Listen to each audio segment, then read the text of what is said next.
بسم اللہ الرحمن الرحیم اللہم صلی علی شفیع المذنبین سیدنا مولانا و مرشدین و راحتی قلوبنا و طبیبنا و ظاہرین و باطنین محمد و علی آلہ و صحابہ و ازواجہ و اہل بیتہ و اولیاء امتی و اہل طاعتی اجمعین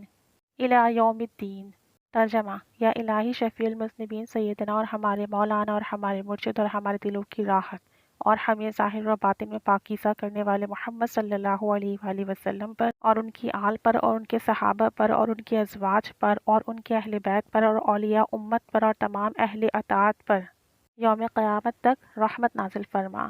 فوائد: اس درود پاک کو پڑھنے سے قلب منور ہوتا ہے، دعا سے پہلے اور بعد میں پڑھنے سے دین اور دنیا میں معزز ہوتا ہے، حضور صلی اللہ علیہ وسلم کی خصوصی محبت عطا ہوتی ہے، برائیاں آہستہ آہستہ ختم ہو جاتی ہیں، کثرت سے پڑھنے والا مستجاب الدعوات ہو جاتا ہے، یعنی اس کی ہر دعا قبول ہوتی ہے۔